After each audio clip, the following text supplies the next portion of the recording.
Bella was a young woman with a bright future ahead, or at least that's what everyone thought. Her last year at university was supposed to be a time of celebration, but it became a time of regret.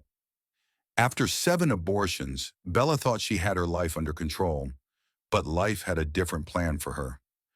In her final year, Bella became pregnant again, the 8th time.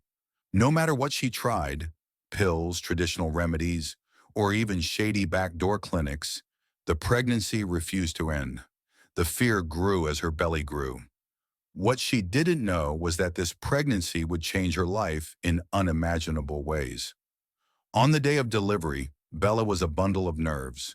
She rushed to the hospital, her heart pounding, her breath short, and sweat dripping down her face like a summer storm. The pain was unbearable. The nurses wheeled her into the delivery room, the lights blinding and the room spinning. "Push!" the doctor commanded. Bella pushed with all her might. Out came the first baby, then the second, then the third, and the fourth. The doctor blinked, almost in disbelief, but then another came, a fifth, a sixth, and then the seventh. "Dear God," one of the nurses gasped. 8, 9, 10, 11, baby after baby, until finally the 12th. The room was filled with cries, a cacophony of high-pitched baby wails. 12 babies, alive, tiny, and breathing. The doctor wiped his forehead, his voice barely a whisper. "It's 12. You gave birth to 12 children." Bella's eyes were wide with disbelief. "It's a lie," she whispered, her voice trembling. "How can one person carry 12? But it wasn't a lie. 12 babies, 12 tiny lives, each wrapped in soft white cloth, some sleeping, some crying, others yawning. Bella stared at them, her heart racing, but her mind spinning with confusion. One of the nurses leaned close. "Who should we call? The father?" Bella's mouth opened, but no words came out. How could she answer that when she didn't even know who the father was? Her life had been one of recklessness, wild parties, countless men, a blur of faces, and nights she could never quite remember. The room was full of life, but Bella's heart was empty. 12 babies, each with no father, no one to claim them, no one to share the responsibility. Bella stared into space, her hands trembling, unsure of what to do. The next day she sat alone in her room, the weight of her decision heavy on her heart. "I can't do this," she whispered to herself. "I can't keep them." Her best friend Sandra, who had been with her through it all, stood by the window holding one of the babies. "Bella, please," Sandra said, her voice soft. "These children need you. They're your flesh and blood." But Bella shook her head. "I need my life back. I want to sleep, to breathe, to go out. How will I survive with 12 babies? What will I feed them? How will I pay for diapers, milk?" Sandra's eyes welled up with tears. "Please, Bella. They're gifts from God. Keep at least one." Bella's heart hardened. "Gift?" she scoffed. "Did I ask for gifts?" She stared at the babies lying on the bed, tiny and helpless. They had no say in their fate, yet here they were, depending on her. That night, Bella made a decision.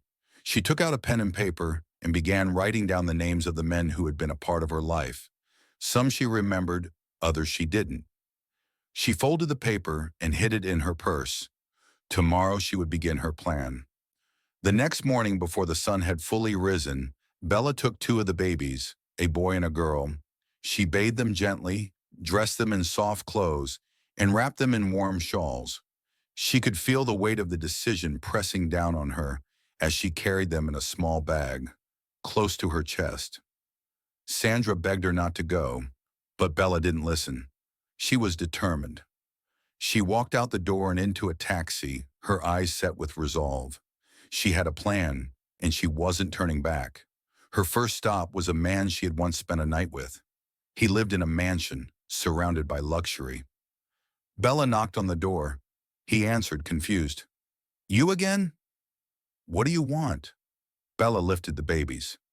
"These are yours," she said flatly. The man laughed in disbelief.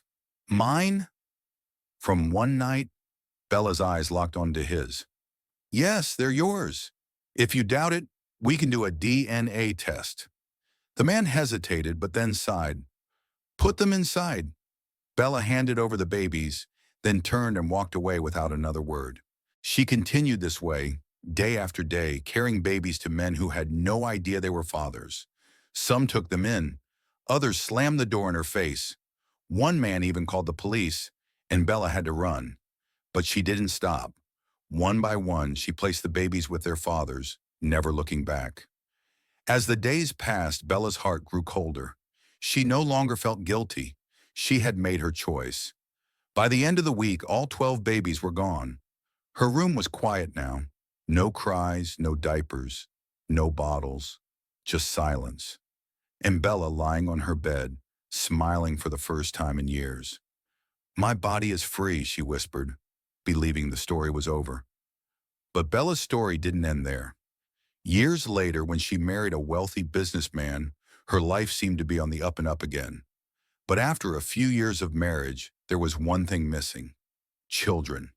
Despite her many years of wild living, Bella had never once considered that she would one day be unable to have a child of her own. As the years passed, the guilt and regret she had buried so deep began to surface. The man who had once wanted her for her beauty now only saw her as a reminder of his own loneliness. And when she turned 50, Bella knew something was wrong. She could no longer ignore the emptiness she felt in her womb. She had destroyed her chances of motherhood long ago, and now no child would ever call her mother. Her life, once full of excitement and reckless abandon, had turned into an empty shell. Her beauty faded, her charm disappeared, and all she had left were the memories of 12 babies, babies she would never see again. One day, Bella decided to search for the children she had abandoned. She visited the men who had taken them, but one by one, they turned her away. Her heart broke with each rejection, each slammed door. And so, Bella's story ended, alone, empty, regretful. Her life had been one of excess and selfishness, and now she was left with nothing but the hollow echo of a life poorly lived. Moral of the story: be careful with the choices you make when you're young, for not everyone gets a second chance to make things right. If you enjoyed this tale, please give it a like, share your thoughts in the comments, and don't forget to subscribe for more heart-wrenching stories just like this one.